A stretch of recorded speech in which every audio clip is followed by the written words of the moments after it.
Hey everyone, in this video we're going to be covering the bones of the lower body.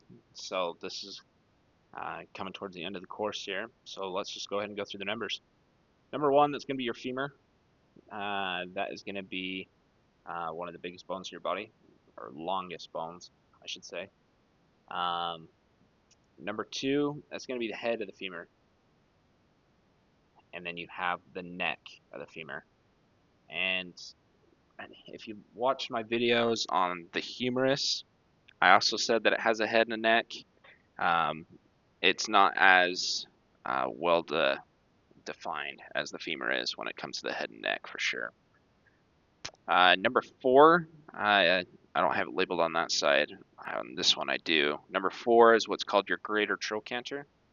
It's an attachment site for muscles that run along the backside right here, and they do what's called abducting your hips. And we'll talk about those muscles here in another video coming up. Number five is going to be your lesser trochanter. Number six, just like we had epicondyles in the humerus, we have them right here in the femur as well. So we have 6M, so 6M is your medial epicondyle, 6L your lateral epicondyle. You'll see right here that instead of having an epicondyle, you just have a condyle. So this is going to be your lateral condyle and medial condyle. Still sitting on that femur though. Number 14 is going to be that tibial plateau, sitting right here.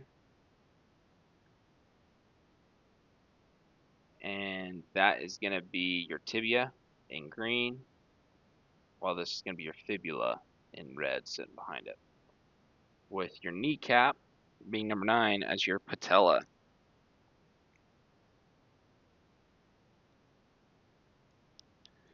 Coming back up here really quick, I think it was brought up in an earlier video, maybe in the last section, where the head of your femur sits into is called your acetabulum. This is what this picture is just trying to depict right here, that this head is sitting right inside the acetabulum.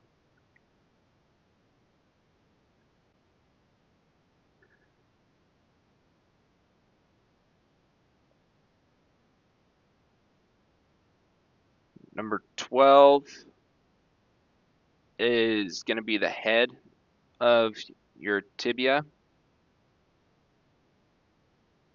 11 is the tibia. 13 is the fibula. 14, tibial plateau. We're going to scroll down here to number 19. So, number 19, this is going to be your talus right here. Doesn't say it in your book, but this is going to be your calcaneus sitting directly underneath your talus. And just like in the hand, we have the carpals, then the metacarpals, meta meaning beyond the carpals, and then we have the phalanges.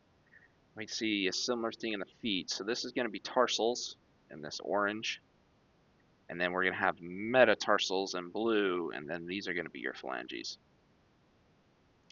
Depending upon who your professor is, they're going to ask you to get the bones for your tarsals. I will provide it for you right here. Let's move this.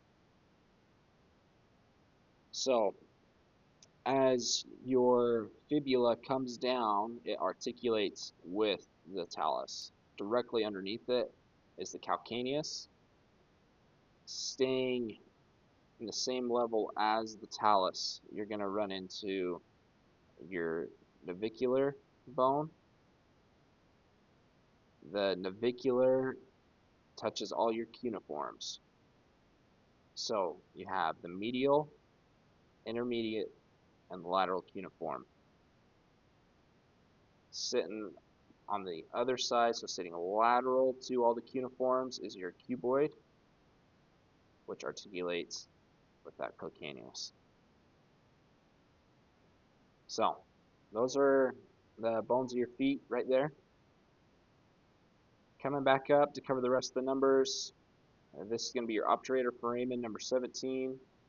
18, that's going to be your ischium. And it's wanting you to point out your ischial tuberosity. It's going to be more posterior back here because that's where your hamstrings will connect into. 15 is the sacrum. This inlet right here is your pelvic inlet with pubic symphysis right there in the middle, 16. And then you have your iliac crest, right, and your ilium right there. This is your pubis. So that should be it for this video. Moving forward, we're going to start covering some of the muscles, arteries, nerves, veins that run down to your toes. So if the video was helpful, please like it. We'll see you in the next one. All right, I just want to give credit where credit is due. These are the books and the resources I used for the videos. So first we have Essentials of Human Anatomy by Dr. Kurt Walker. We then have Essential Clinical Anatomy by Keith L. Moore and M.R. Auger and Arthur F. Daly. I also used Structure and Function of the Human Body by Mark Nilsson and Jamie Garbett. The last book I have is The Concise Book of Trigger Points by Simon Neil Asher. And then I used the app called Complete Anatomy. As you've seen from the videos, it's amazing. If you can afford it, I suggest it. It's such a useful tool when learning this stuff. So that's it. Have a good day.